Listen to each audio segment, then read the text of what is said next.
Bienvenidos, buenas tardes a esta edición número 146 de Tal Cual TV, que le invitamos a ver desde su hogar. Comienza en esta semana del 16 de agosto, para que tenga esta referencia temporal, con temas más que importantes. Vamos a hablar de una elección que ha pasado, una elección que decíamos intrascendente, porque en realidad era una prueba clasificatoria, Nicolás, pero se le ha dado más importancia, aparentemente desde los mismos protagonistas, que la que realmente tiene. Y otro tema un tanto polémico, para el cual no vamos a poder contar con nuestros invitados, la renuncia del director del hospital, el doctor Buffoni, del Hospital de la Falda, con algún reemplazo que tenemos entendido que es la doctora Gomeñuca.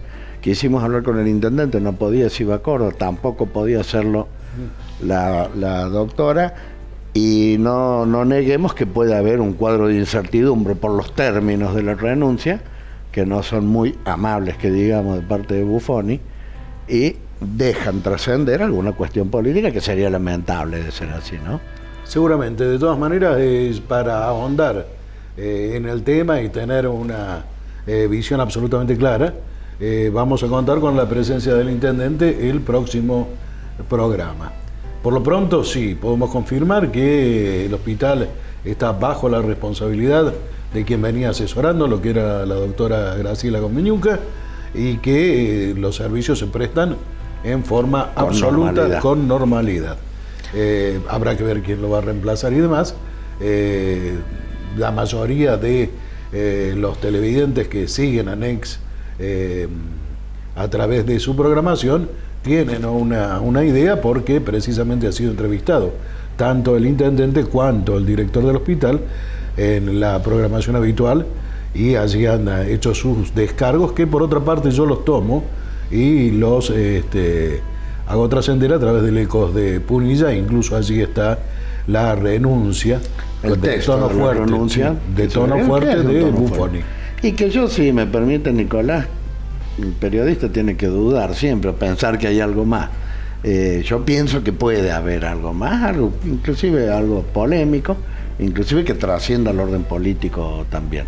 Bien, trataremos de averiguar. Seguramente, y para eso los protagonistas como siempre. Así es. Bien, y en el orden social, tema que vamos a tratar en forma inmediata, el Centro de Protección Familiar de la Ciudad de La Falda, que está bajo la dirección de Karina Lucero. Una amiga de la casa. Así es, así es. Precisamente durante este fin de semana comienza con un encuentro para la formación de preventores y orientadores en delitos contra la integridad sexual de niñas, niños y adolescentes. Un tema realmente de profundidad, con destacadísimos oradores, sobre el cual nos va a estar contando Karina. Pero antes de ello, y ya que estamos sobre el tema, un análisis de cómo está la situación. Hace 3 meses que no te vemos por aquí. ¿Cómo están las cosas en el departamento Punilla? ¿Qué tal? ¿Cómo les va? Bueno, nosotros en realidad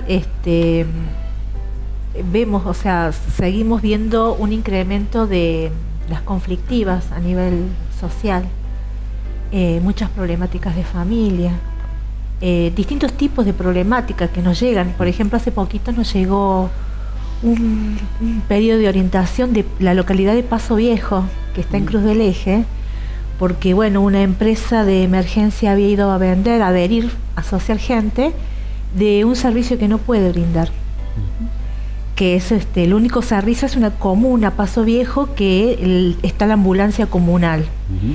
Y en realidad le habían vendido un servicio como de emergencia, como el que tenemos nosotros acá en la Ciudad de La Falda, como sería el SEM, por ejemplo, pero que en realidad esta empresa, que es Social Car, tiene a su vez un convenio con la ECOS a nivel nacional.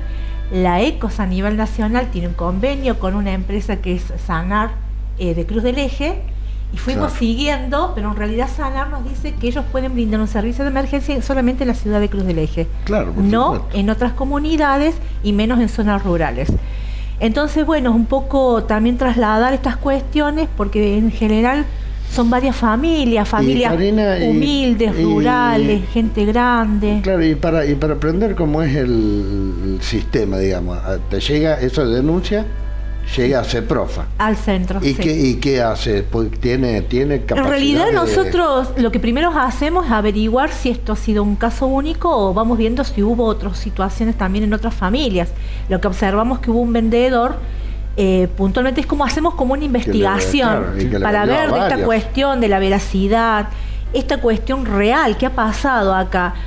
Una vez que nosotros en esto va surgiendo qué es lo que va pasando, a partir de ahí vamos comunicando a las instituciones que corresponde que den algún tipo de solución. Ajá. En este caso nosotros les mandamos una nota con todo esto que averiguamos a Defensa del Consumidor para saber inclusive si el marco legal de la venta ha sido está bien o no, porque hay cláusulas que realmente son llamativas. ¿Y podrían en ese caso también tener una intervención judicial, digamos, hacer una denuncia? Si no está dentro de lo que es el marco jurídico, y además porque también teniendo en cuenta de que las personas en lo que han firmado están como podríamos decir condenadas a pagar durante 6 meses, aún queriendo ser dadas de baja. Claro. Es decir, pero bueno, hay que ver las situaciones, porque por ejemplo en primera instancia parecería como una especie de estafa, pero en realidad también nos dicen que a lo mejor no, porque además del servicio de emergencia, hay un servicio oftalmológico, hay consultas, y en ese caso ellos dicen que eso sí lo pueden brindar. Entonces no sería una estafa. Sí, bueno, habría que, es finita la cuestión de para esas poder... picardías criollas que terminan siempre embromando a la gente, ¿no? A mí me parece que estamos de arranque en un supuesto fraude.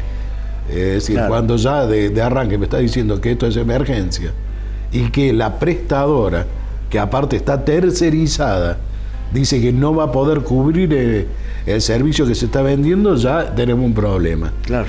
En el otro caso. Aparte el gancho, que es a lo que todo el individuo le interesa, la emergencia. Justamente. Capaz y luego que el oftalmólogo tiene tiempo para ir. Claro, pero de todas maneras, el oftalmólogo, ¿en dónde lo tengo ubicado?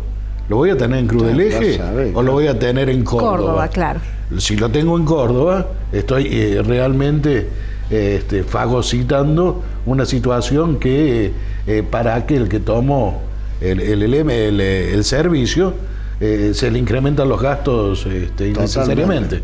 De manera tal que yo creo que estamos de un supuesto fraude, no me cabe la menor duda. Sí, la verdad que es lamentable porque es gente humilde, gente grande, gente de zona rural. Lo mismo nosotros nos comunicamos con el jefe de comuna para comentarle esta situación y que alertar a los vecinos que se comuniquen con la comuna antes de firmar cualquier cosa. Lo mismo después de nosotros de hacer pública esta situación, vecinos de La Falda también llamaron para decir que ellos telefónicamente hay una empresa de seguro internacional que les ha estado vendiendo también o ha intentado venderles por teléfono un servicio diciendo que ellos estaban asociados al SEM. Nosotros nos pusimos en contacto con el SEM nos dice que ellos no tienen convenio con esta empresa, entonces siempre volvemos a reiterar que tengan cuidado, que se informe, que llamen primero si esto es cierto o no, ¿no? Claro. Bueno, Karina, no es justo de lo que venías a hablar, lo que te voy a plantear, pero vale la pena porque acá estamos en una situación terrible con APROS. No hay quien atienda APROS. Yo duve la posibilidad de hablar informalmente con el doctor Marcos Estopal, por ser la clínica más importante de la zona. Bueno, todo se reduce a un tema de pago de lo que corresponde, de los montos que tendrían que pagar para que se atienda por APROS. El tema es que hoy acá un dependiente de APROS no se puede atender. Hay gente internada en Córdoba. Esto es delicadísimo, ¿no? Es que únicamente la posibilidad que tienen es de acuerdo a lo que tengo entendido, es atenderse en Córdoba, ya que en el radio del Valle de Punilla ninguna de las prestatarias no hay atención de APROS. Toma APROS. Estamos hablando de allá Paso Viejo, imagínense que está en una zona inhóspita. Acá en la urbe no tenemos tampoco este servicio, y obviamente no se puede decir una estafa, aunque sí lo es, porque los aportes a APROS y los descuentos mensualmente se lo hace todo. Seguro. Entonces no puede ser que un jubilado tenga que ir a internarse a Córdoba, tiene que trasladarse la familia y tienen que atenderlo encima, porque en los lugares sí te dan la cama y te enchufan un oxígeno, pero después tenés que vos pagar a alguien que te cuide. Así es. Sí. Estoy hablando de esto con conocimiento de causa y actualmente, ¿no? Está sucediendo con gente conocida.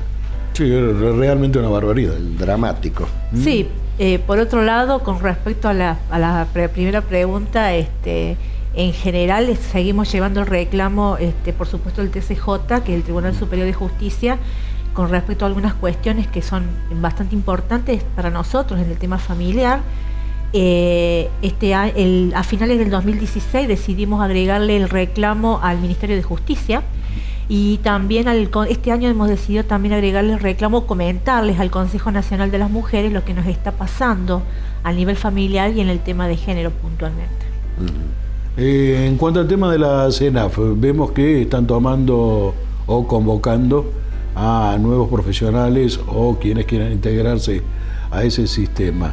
¿Cómo está la situación? Bueno, habrá que ver cómo está la situación en ellos particularmente. Lo que pasa es que están muy precarizados, entonces por ahí lo que nos han comentado gente que está trabajando ahí es que hay un punto en donde ya no les conviene seguir trabajando, por ejemplo, abogados. No pueden seguir trabajando, que además es un espacio que tiene muchas demandas, demasiadas demandas. A su vez es continua la echada de culpa, decimos nosotros. Ellos dicen que los municipios no se hacen responsables de la parte que le corresponde. Los municipios por ley dicen que le corresponde en este caso a la Secretaría de Niñez, y así estamos. En el mientras tanto, bueno, lo que sí hemos advertido, que a partir de que hubo un cambio, digamos, en la dirección, por lo menos de la UDER de Cosquín, es como que se han agilizado algunas cuestiones, ¿no? Pero más allá de todo eso, los niños siguen siendo un centro de problemas en las conflictivas familiares que lamentablemente a veces no hay una respuesta en lo inmediato.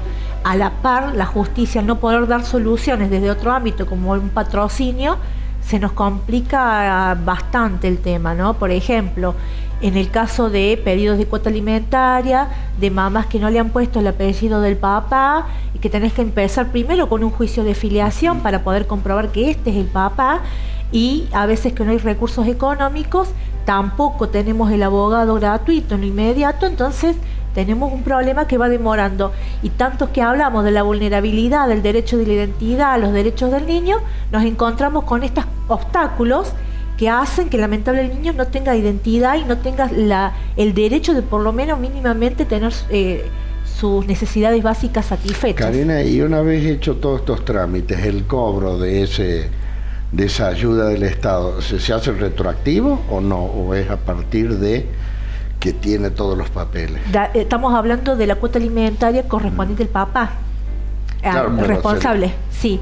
En este caso, claro, no está del papá, sí, claro. Por eso hablamos de la cuota que sería, ¿no? Sí, claro. En este caso, desde el momento que se comienza un juicio, sí, es retroactivo.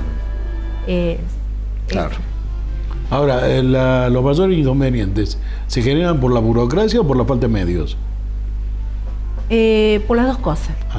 Por las dos cosas. No nos olvidemos también que en Cosquín en este momento en el tema de familia tenemos una jueza que está enferma, está en licencia, y también tenemos la otra jueza que es reemplazante, o sea, tampoco es titular, por lo cual tampoco me parece que ella como que se juega demasiado en su parte del trabajo que tiene que realizar. Esto lamentablemente es así. Bueno, ahora había gestiones, ¿no?, para abrir no sé si ya habrá sucedido, para abrir una oficina del ANSES acá en La Falda. Sí. Hay gestiones avanzadas. Claro, sí. Posiblemente no puntualmente en esto, pero que ayude un poco en esos trámites. No, es importante. Nosotros también hemos adherido a la gestión, también, por supuesto, es importante porque muchos de los trámites pasan por la oficina del ANSES. ¿Algún comprobante, algo tenés que ir a pedir? Sí, siempre, tal cual. Sí, también, por ejemplo, una contra es el tema del trabajo en negro, ¿no? Es un problema a la hora de tener que solicitar una cuota alimentaria, o a veces la precariedad en la que están muchos trabajadores, y hace esto que también de pronto se tenga que ir a mediación. Entonces, a un papá, que no es lo mismo que yo le exija el cumplimiento de una cuota alimentaria, al que si yo lo llamo a mediación, si quiere se presenta, y ya va con una forma más colaborativa, es decir, bueno, yo colaboro con tanto, cuando en realidad es una responsabilidad, o sea, se cambian los roles, ¿no?, de la situación. Por eso también es un tema también a tratar. ¿Qué perspectiva hay, digamos, o hay proyectos, tenés conocimiento de que cambien este tipo de leyes? Porque es que la maraña de las leyes, me parece, el sistema burocrático del país, y tiene todo este tipo de bolsones donde se caen en una nebulosa siempre y no se puede salir, ¿no? Es que se va a estar... La justicia es así. Claro, bueno, pero de todas maneras arrancamos con un problema en fondo y que se va a agravar, de acuerdo precisamente como lo describe Karina. Es decir, nosotros observamos que cada vez el nivel de precarización laboral es más alto. Precisamente es allí donde comienzan los problemas económicos en la mayoría de las familias, claro, y estas se quiebran. ¿Cómo hago para establecer un marco de justicia para ambos lados cuando en realidad no tengo elementos como justicia que me determine de que este hombre no está desempleado? Claro. Es muy difícil. Sí, totalmente. Es un problema grave, pero y además también es que todos tipos de conflictos van a parar a la justicia. Claro. O sea, hay veces que hay desavenencias, a lo mejor ya más de índole emocional, afectiva, y terminan judiciándose cuando en realidad no correspondería tampoco, porque bueno, a esas situaciones hay que buscarle un marco de comunicación y de respuesta en primera instancia, que quizás también si estuvieran dadas estas primeras instancias no terminaríamos todos en tribunales con una gran cantidad de denuncias y de situaciones que realmente podrían haber sido solucionadas de otra forma. Sí. De todas maneras, me parece que el mayor inconveniente hoy y en el ámbito de la región está dado por esta falta de jueces. Es decir, no tan solo tienen un problema ustedes en particular en la comunicación permanente, sino que incluso los profesionales de la abogacía no pueden cerrar sus casos. Imagínate, si no pueden cerrar los casos, las personas que tienen un abogado, imagínate las que no tienen abogado, claro, y dependen de asesoría letrada. Imposible. La pregunta sería, pero para después de esta pausa, la pregunta sería, ¿quién tiene la culpa, la justicia o los abogados? Gran dilema. Vamos a la pausa, señor director.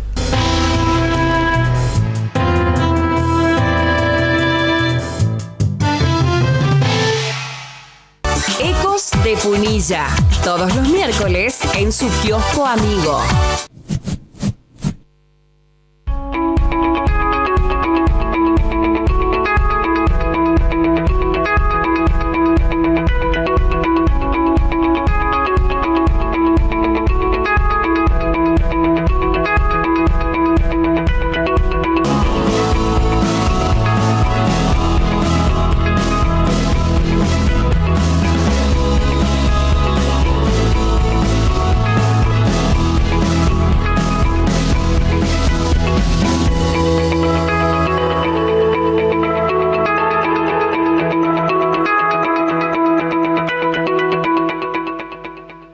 ¿Tenés sed?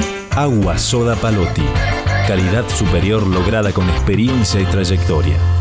Inauguramos la primera escuela municipal de boxeo en Punilla y ya asisten más de 50 personas. Firmamos el convenio para trabajar en las actividades del PAICOR. Comenzamos la obra de recambio cloacal en Santa Teresa. Incrementamos y desarrollamos la farmacia comunitaria. Mejoras edilicias y avances en los dispensarios de Valle Hermoso. Formamos y seguimos trabajando en el Centro Cultural Juvenil. Adquirimos las nuevas maquinarias y mejoramos los servicios públicos. Continuamos renovando nuestra cartelería. Pusimos en funcionamiento la oficina de empleo con el fin de generar oportunidades gratuitas de capacitación y empleo para nuestros vecinos. Inauguramos el primer quirófano de castraciones en Valle Hermoso y ya castramos a más de 100 mascotas. Somos pioneros en realizar el ordenamiento territorial, un paso fundamental para gestionar obras con mayor eficacia. Nuestro personal se capacitó y obtuvo los títulos de operador de tránsito y evaluador para licencia de conducir. Somos el primer municipio de la zona en capacitarnos y usar el PDA. Circuitos turísticos, históricos y culturales. Una nueva forma de integración entre vecinos y turistas. Continuamos trabajando por y para los vecinos en la búsqueda de un Valle Hermoso mejor. Municipalidad de Valle Hermoso.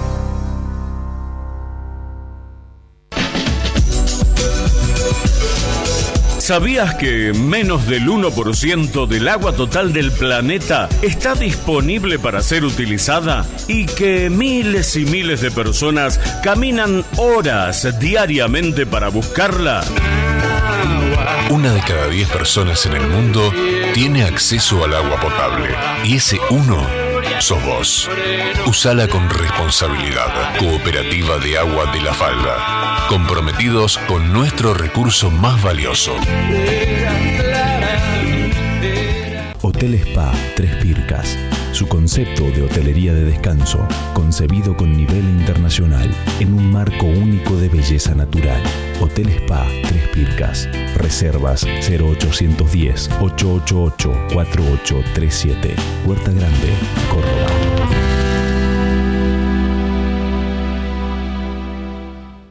Amelio Ortiz. Autos y motos, nuevos y usados. 35 años de trayectoria. Servicio de auxilio rápido a todo el país. Autos de alquiler. Avenida España 575. La Falda, Sierras de Córdoba.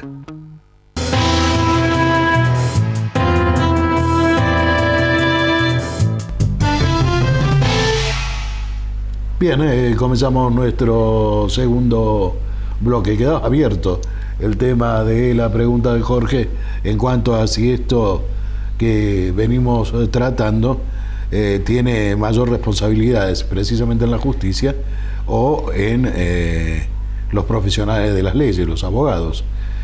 Todo un tema, ¿no?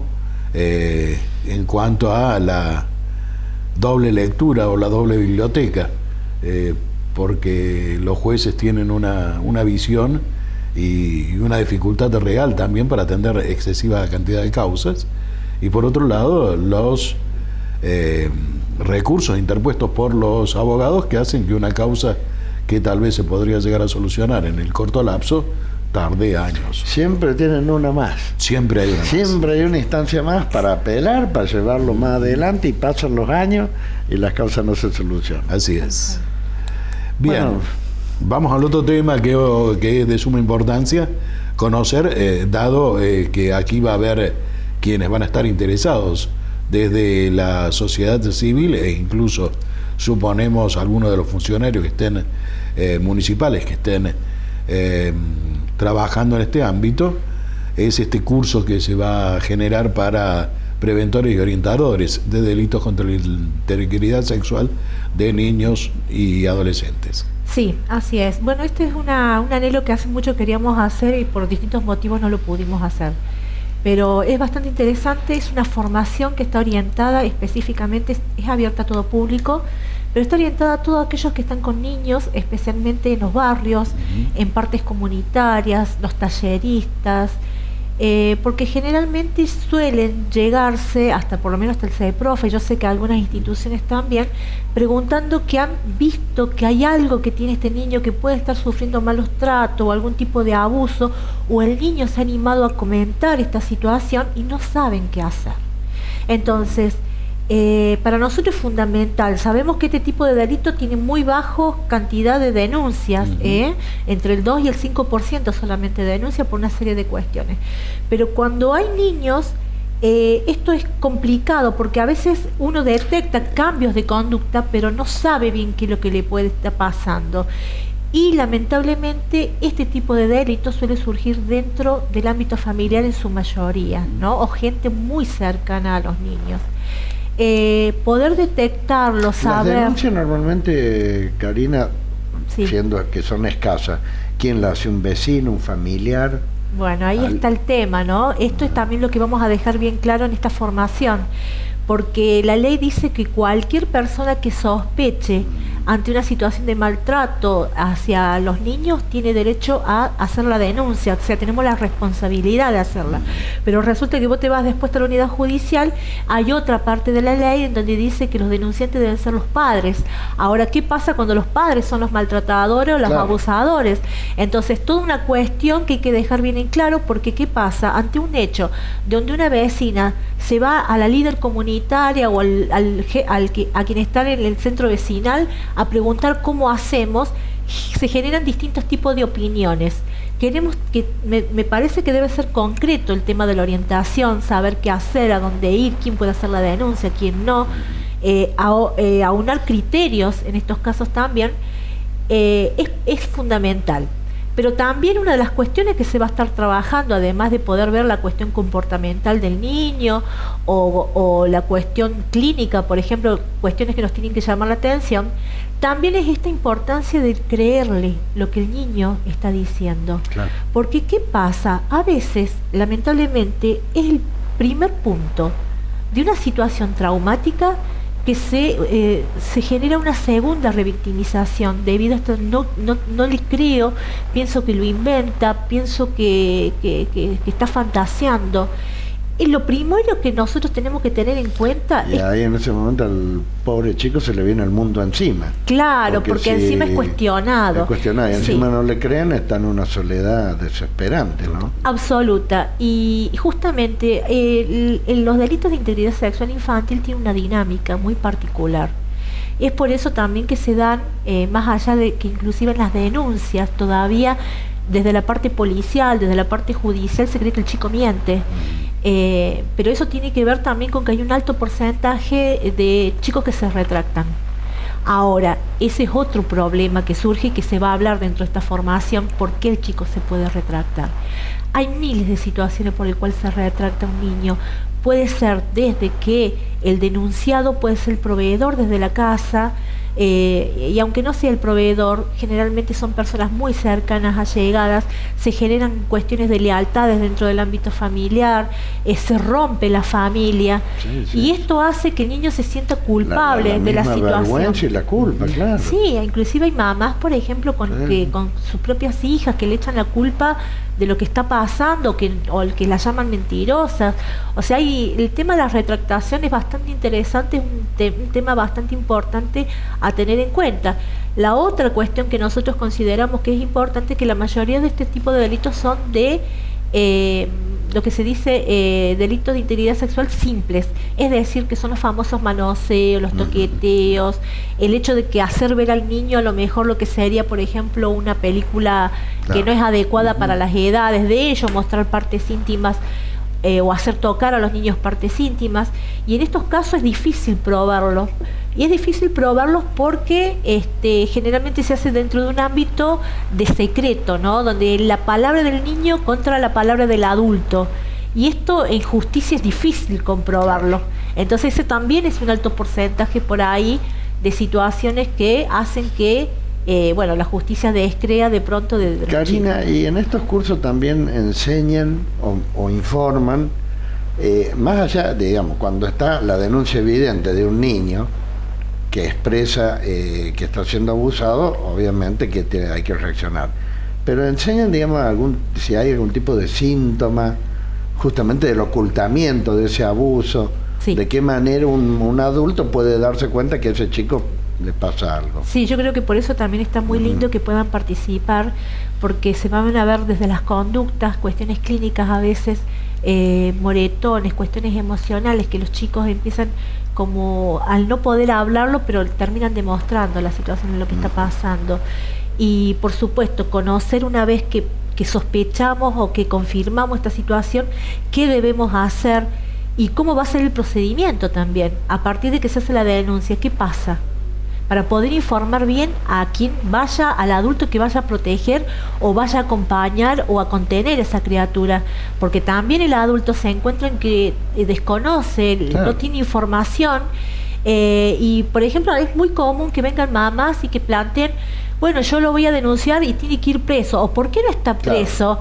Y hay que explicarle esta situación de que también a veces en esto que decimos que es difícil comprobar, no se puede detener a una persona por un supuesto. O sea, tiene que estar bien claro esto.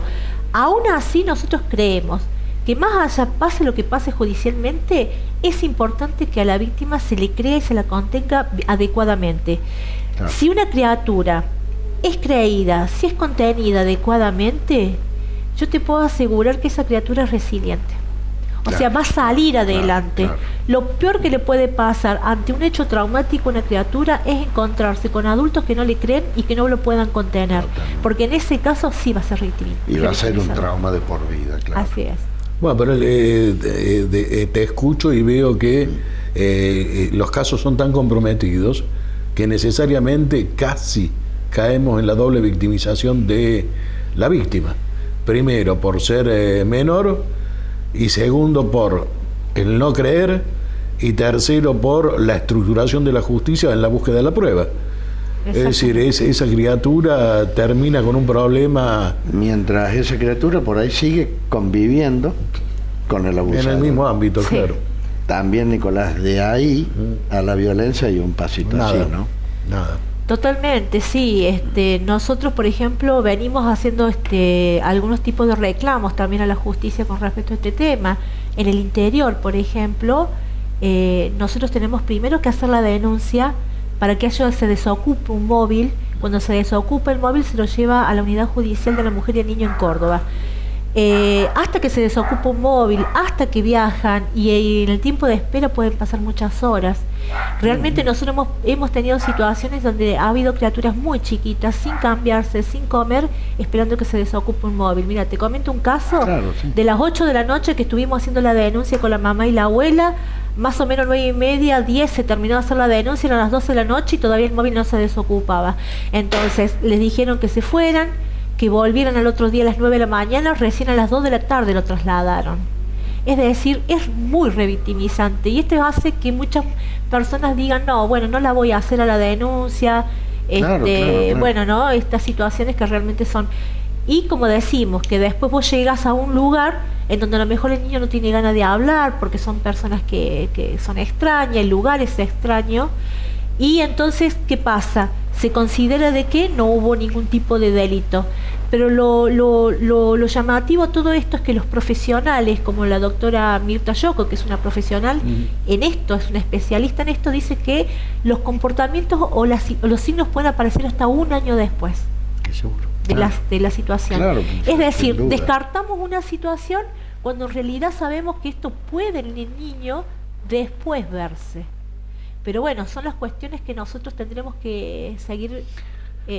Además veo otro problema en esto que lo acabo de relacionar. Estamos teniendo problemas con los médicos policiales. Me parece que estamos teniendo solo uno en la cumbre, a extremo tal que situaciones por las que tengan que atravesar un detenido en la ciudad de Cosquín, tiene que traerlo en un móvil a la cumbre, llevarlo de nuevo a Cosquín. Perdemos un móvil durante más de 4 o 5 horas, y esto parece que estaría ocurriendo en toda la región. ¿Tiene información al respecto? Sí, sabemos que hay problemas con el médico policial. Lo mismo para este tipo de delitos no es recomendable el médico forense policial, ¿no es cierto? Como en el caso de violencia familiar, por ejemplo, ¿no? Los otros días yo me enteré que a una mujer que había ido hasta el hospital de La Falda, no la había querido atender la médica de guardia para constatar las lesiones por un tema de violencia doméstica, y le decía que tenía que verlo el médico policial. A ver, en realidad la ley, si bien dice que tiene que ser un forense, el médico del hospital la puede atender y puede constatar las lesiones de la misma forma, justamente por esto que estás diciendo vos, que hay 1 o 2 médicos en este departamento Punilla con este tema. Pero aún así también nosotros creemos que tiene que haber y abrirse los profesionales de cada localidad para poder no tener que estar pensando solamente en ir a Córdoba, porque Córdoba también está saturada, con la diferencia de que Córdoba, la ley establece que yo puedo primero ir a hacerme la revisación médica, clínica, constatar si efectivamente fui víctima de delitos de integridad sexual y después pensar si yo quiero hacer la denuncia. Acá estamos obligados a empezar al revés, porque es la forma y el mecanismo que tiene la policía para poder llevarlo a la unidad judicial. O sea, es revictimizante y va contra lo que la propia ley dice también, ¿no? Bueno, pero aparte me trae otro problema. Me parece que el solo hecho de ser un profesional de la ciencia médica tiene que estar autorizado. Y debe estar no tan solo autorizado, sino obligado a atender estos casos. Sí, pero no es la primera vez, porque ya anteriormente habíamos tenido una discusión con esta misma médica. La tuve que llamar a la secretaria de Salud Yo realmente pienso que todo el mundo dice, bueno, tenés que llamar al comisario. No me parece, corresponde que cada funcionario haga lo que tiene que hacer en su momento. Me acuerdo que la llamé a la secretaria de salud, que habló con el director y con la médica para que atendiera a esta mujer. Después lo hablé con el intendente me prometió que iban a haber una sensibilización para atender estas temáticas, pero después volvemos siempre a la misma, ¿no? Entonces, sí, yo estoy preocupada porque es cierto también que a veces ocurren hechos en otras localidades y todos vienen al Hospital de la Falda, pero bueno, más allá de eso tiene que haber una sensibilidad para la atención. Es la misma tragedia que pasa acá o en... Tiene que haber una sensibilización con ahora la persona. Hay un desamparo total de la víctima. Sí. Realmente... Sí. Yo aún así quiero comentar también, más allá de todo esto que estoy diciendo, que hasta hace poquito se abrió acá en la ciudad de La Falda un centro de orientación donde está la licenciada Paula Canale y Edith Sánchez, y están haciendo un lindo trabajo en primera instancia. Eso están dentro del área de salud, y la verdad es que están trabajando bastante bien. También me parece que esto hace, así como hacemos las críticas, esto tendría por ahí sumarle más refuerzo, ¿no? Y ver estas cuestiones que también están, que tienen que ver, porque una mujer, si no se hace ante una lesión la revisación médica, no le toma la denuncia. Bueno, tenemos esta cuestión también. Claro, no tiene pruebas. Claro, o por lo menos no dejaste asentadas esas pruebas. Aunque ahora en Córdoba nos comentaron, hablando con gente que está en las unidades fiscales de violencia familiar, nos han comentado que tienen el mismo problema, a veces por sobresaturación ellos, y que han empezado a aceptar como pruebas las fotos que se empiezan a sacar porque no tienen otra cuestión como para comprobarse, lo cual trae algunas controversias cuando se inician los juicios o las demandas, ¿no es cierto? En el juicio para un abogado defensor es muy fácil pedir la nulidad de esa foto. Incluso puede llegar a maquillar. Claro, tiempo, forma. Sí, hay muchas cuestiones que, digamos, ante la falta de, como que se van solucionando provisoriamente y no son solucionados. ¿No? ¿Cómo improvisamos? Yo mientras te escuchaba me venía a la mente este caso, seguramente están al tanto, el doctor Gustavo Rivas en Gualeguaychú. Que era el doctor del pueblo, el respetadísimo abogado, candidato a gobernador, no sé, qué sé yo. Historiador, y hace 50 años que venía abusando cerca de 2.000 chicos. Y lo más trágico me parece, que la gente lo sabía. Es como que en el bar, el tachero o en la canchita todos decían, sí, este es un bufarrón, este hombre. Y sin embargo cae ahora, porque alguno se animó, alguno logró en su... Sí, pero todavía no tenemos víctimas, por eso está... es que es difícil, más con personas poderosas, lo que pasó con el caso Grassi también, ¿no? Sí, claro. ¿Cómo haces para denunciar a una persona que realmente te...?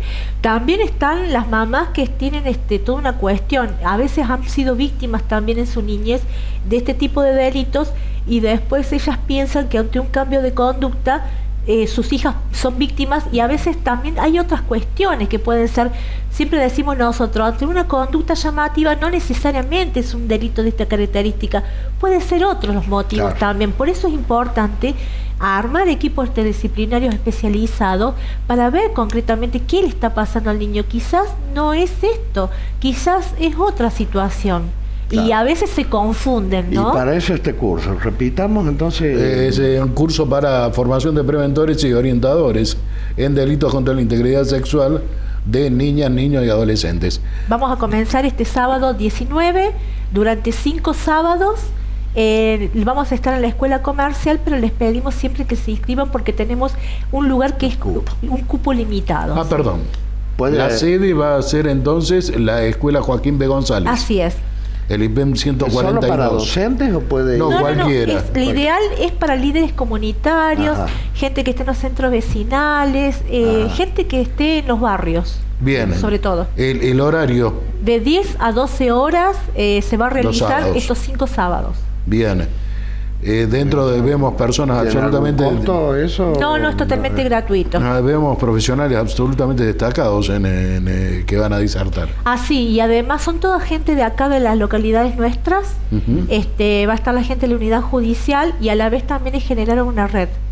Una red local Claro. Para poder trabajar cuando se presenta un hecho, y también porque yo decía esto de conocer el procedimiento es importante, porque conocer y manejar esta información también nos permite ver cuándo se están haciendo malas cosas. Claro. Si hay alguien, algún funcionario, desde el tema de salud hasta el de la unidad judicial o la policía, no es el procedimiento que se espera, bueno, nosotros tenemos todo el derecho a exigirle que se cumpla lo que tiene que hacer. Está bien. Hay en este sentido, y ya para despedirnos, Karina, ves que hay falta de formación en este tema, justamente. Se está haciendo un gran esfuerzo para formar a los profesionales. El problema está que esto es un problema que, como te dije, los profesionales trabajan con las denunciantes activos.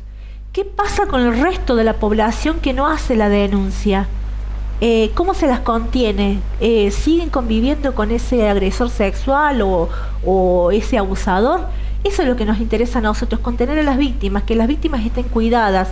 Y si son adultos y no quieren hacer la denuncia, que no la hagan, pero que lo mismo puedan ser contenidas igual, aparte, para poder seguir con su vida. Aparte, ¿sabes? Me parece, tenemos, Nicolás, un minutito más. Sí, está muy interesante el tema. Te pregunto, ¿no? Porque esto para mí es una sospecha. Capaz que este tema se mete en la problemática de la seguridad, y para mí no es un problema de seguridad, ¿no es cierto? De la seguridad policial de la calle, no es porque si el que está abusando, el tipo que convive en la casa, que tiene que tener un policía dentro de cada casa. No. ¿No es cierto? Claro. A veces se engloba esto en el tema de seguridad y se reclama al Estado, y no es por ese lado la respuesta o la solución. Como trabajo final, nosotros les vamos a proponer que hagan un trabajo final. El trabajo final tiene que ser una actividad de prevención, dentro del ámbito de donde cada uno se mueve, una actividad de prevención o un espacio, poder pensar un espacio de orientación con la realidad que tenemos, no lo que supondríamos que debería ser, sino esta es nuestra realidad. Por ejemplo, es como siempre dijimos en el centro, estamos nosotros y es lo que hacemos, lo que podemos. Es decir, para mí el tema, lo que vos estás planteando en el tema de seguridad, es como que este tipo de delito es un problema de la policía y la justicia. No, es un problema general, es un problema de la sociedad, y es por eso que como sociedad en general dejamos que estos problemas los solucionen otros. No tenemos conciencia de que esto es un problema que lo vamos a tener, solamente lo podemos solucionar entre todos. Por eso nosotros estamos apostando... Sí, mejor dicho, que la policía no lo va a solucionar, eso estoy seguro. Está claro. Está claro. Y que llegamos tarde ante una situación. Obvio. Entonces la idea acá es poder generar preventores, es decir, aquel que va a ir a hablar con distintas familias, pero también decir, bueno, ante un caso, una sospecha que puede ser o no, bueno, ver qué es lo que podemos hacer, y de última, qué impacto podemos hacer dentro del barrio para cuidarnos más, para tener más cuidados con las niñas, cuidados con los niños, conocer nuestros cuerpos, poder transmitir esta información. Y como te dije, ¿qué podemos hacer todos nosotros dentro del ámbito donde nosotros estamos? Esto me parece que es también prioritario. Con el ojo atento en esto, porque acá hay otro problema, Karina. Afortunadamente, digo, el que no lo sufre o el que no vive en un ámbito donde suceden estas cosas no está atento a esas cosas, porque les resultan incomprensibles o increíbles ¿no es cierto? O imposibles que sucedan. Claro. Sin embargo suceden.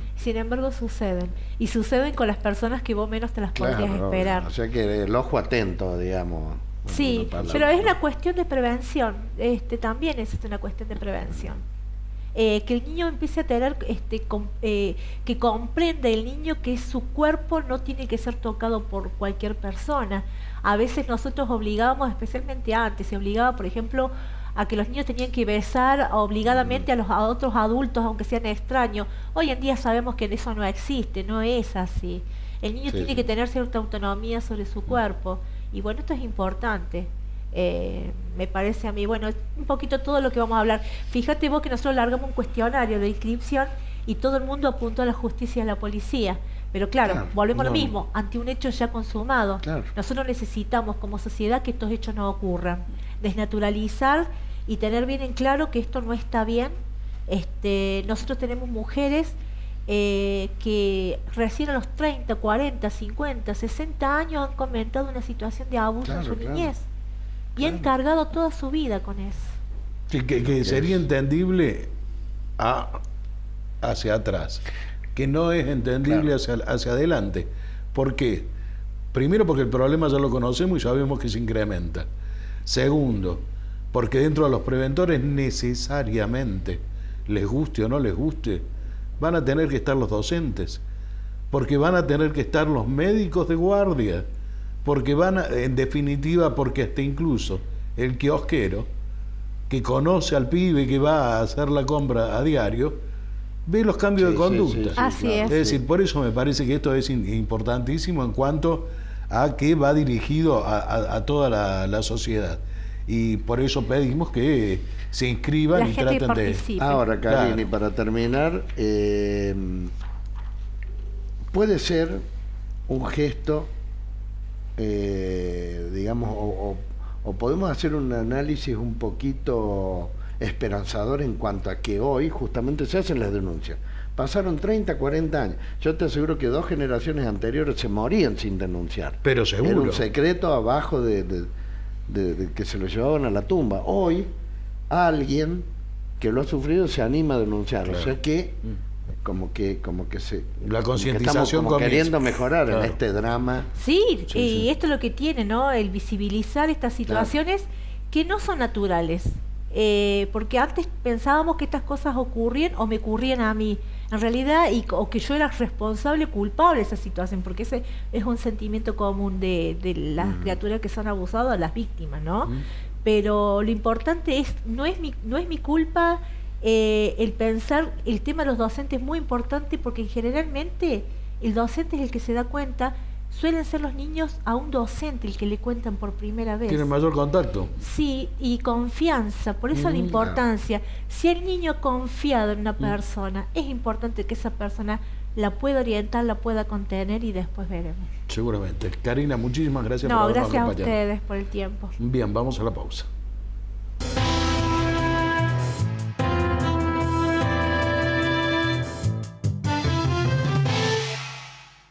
Ecos de Punilla, todos los miércoles en su kiosco amigo.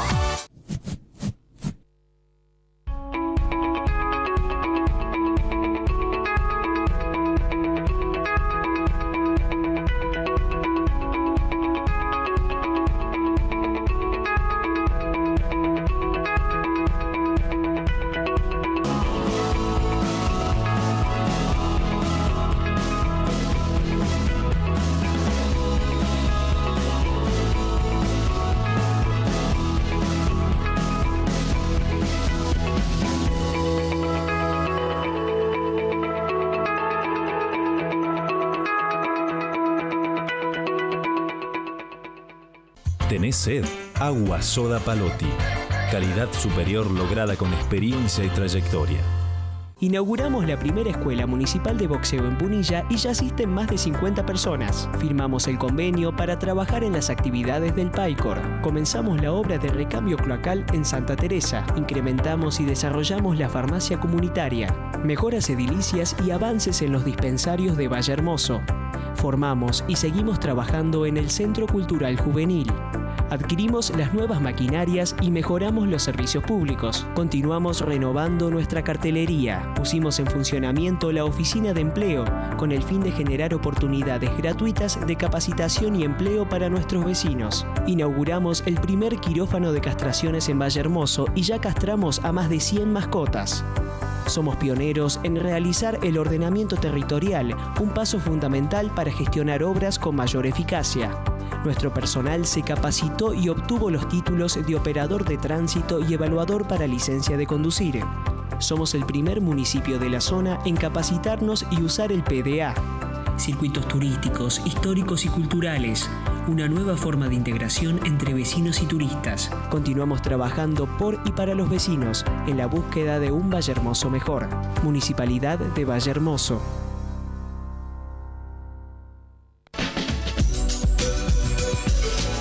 ¿Sabías que menos del 1% del agua total del planeta está disponible para ser utilizada? Y que miles y miles de personas caminan horas diariamente para buscarla. 1 de cada 10 personas en el mundo tiene acceso al agua potable. Y ese uno sos vos. Usala con responsabilidad. Cooperativa de Agua de la Falda. Comprometidos con nuestro recurso más valioso. Hotel Spa Tres Pircas. Su concepto de hotelería de descanso, concebido con nivel internacional, en un marco único de belleza natural. Hotel Spa Tres Pircas. Reservas 0810-888-4837. Puerta Grande, Córdoba.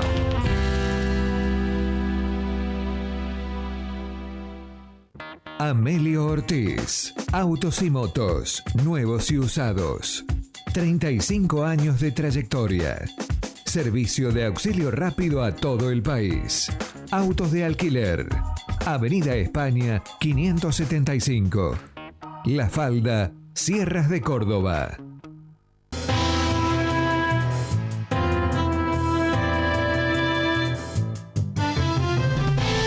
Bien, continuamos entonces este último bloque y decíamos al comienzo que había habido una elección que aparentemente no era importante porque las PASO es para marcar un ordenamiento para la próxima elección de octubre, del día 22 de octubre, que esa sí es la que definiría eventualmente quiénes van a ocupar los cargos, ¿no? Así es. Sin embargo, esta elección fue más disputada y más polémica que lo que se esperaba, ¿no? Y creo que hábilmente también llevado por los partidos políticos, por los protagonistas, como para tener una pulseada que deje un antecedente ya instalado para el 22 de octubre. No vamos a tener tiempo de analizar lo nacional, Nicolás. No, en la profundidad no, pero veamos. Realmente es muy importante, pero... Veamos simplemente lo que ha ocurrido en el orden provincial. Exactamente. Primero, en cuanto hace a la convocatoria de electores, hemos estado alrededor de 2,5 puntos por debajo de lo histórico. Es decir, se ha llegado a un 70.33 cuando lo habitual es estar en el 72,5. ¿Comparando promedio. con las PASO o con generales? Comparando con generales. Con generales. Estamos 2,5 puntos por debajo. En este plano sí llama la atención una diferencia de 16 puntos entre Cambiemos y Unión por Córdoba. Sabíamos que se iba a polarizar en Córdoba. 16 puntos sumando. Recordemos que Cambiemos sí iba con dos listas. Correcto. Una que respondía a Baldassi y otra que llevaba a Dante Rossi. Sumando estas dos se transforman en 16 puntos, lo que no siempre después se puede proyectar tal cual así, ¿no? Correcto. ¿Por qué? Pues no se puede proyectar así. Primero porque nos van a quedar aproximadamente 4 puntos de infracción de electores que votaron a partidos que ya no van a participar de la próxima elección. Eso por un lado. Por otro lado, habrá que ver que también se mueven quienes han quedado con mejores posibilidades de instalar candidatos. En este caso en concreto, nosotros teníamos de partida una proyección que nos indicaba lo más probable eran 4 para Cambiemos, 4 para Unión por Córdoba y después la novena banca a discutir. Una banca que en este momento ya no nos parece que vaya a ser factible de discutir, pero en definitiva, hoy eso ha cambiado. Sabemos que con los números de mantenerse estas proyecciones, nosotros nos encontraríamos con que Cambiemos obtendría 5 bancas. El peronismo mantendría las 3 que puso en juego. Y habría una tercera minoría Córdoba Ciudadana se quedaría con el noveno escaño. ¿Por qué? Porque la diferencia es 5,5 puntos, bastante difícil de revertir. Con el Frente de Izquierda sería el tercero, y el cuarto serían Córdoba Ciudadana, recordamos el candidato Pablo Carro, y Liliana Olivero, que fue una invitada nuestra. Correcto, pero la diferencia entre uno y otro ahí ya es de 5 puntos. Claro. Es bastante difícil de remontar.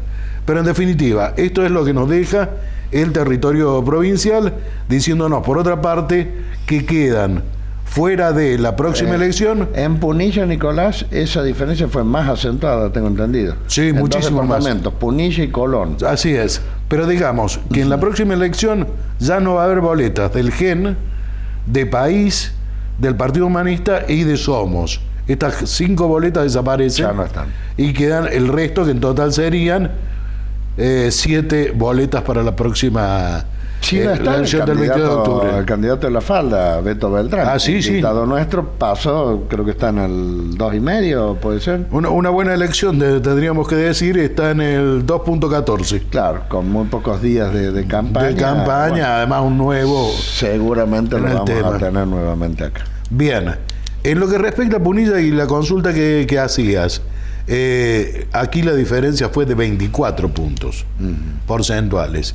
Eso es realmente muy alto, considerando por otra parte que aquí tuvimos incluso 4 puntos por debajo de lo histórico. Acá el nivel de convocatoria estuvo en 68-30. Algo que presumíamos incluso que podría haber llegado a ser menos. Con Horacio Rocasella y Jorge Domínguez, a las 14:30 del domingo nosotros teníamos algunas mesas con 60, otras con 55, otras con 45, y todo nos hacía suponer que íbamos a estar en el orden del 60-63%. La verdad es que estuvo en el orden del 68-30, pero esta diferencia en el orden departamental es muy amplia, 24 puntos. Sí, creo que, no recuerdo, no hemos tenido tiempo de ponernos a comparar estadísticas, sí, pero no, es muy pronunciada. Me parece que nunca se ha dado. No, es un caso muy particular. En el departamento de Punilla también hace mejor elección Córdoba Ciudadana, ya que llega a 12 puntos de difracción. Bien.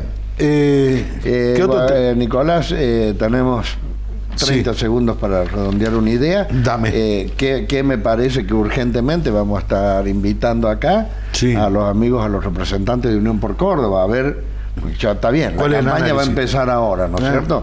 Pero va a hacer falta que tengan una reacción y un trabajo muy importante de acá. Hay 2 meses, el 22 de octubre se está votando. Una campaña que comienza siendo difícil. Ayer la jefa de la agencia de anticorrupción, Laura Alonso, arrancó diciendo que el gobernador de la provincia se tiene que poner a disposición de la justicia para decir que no tiene nada que ver con el caso Odebrecht, pero que pongan el ojo atento sobre José Manuel de la Sota, que sí tuvo relaciones con Odebrecht. Si empezamos así. Claro. Y que sin embargo es lo que los peronistas dicen, bueno, lo que pasa es que de la Sota no jugó. El domingo se estaba yendo para Brasil y queda acá como fuera de esta problemática. Pero bueno, estaremos avanzando con estos temas. Seguramente. Nosotros nos volvemos a encontrar la semana medinera. Hasta entonces.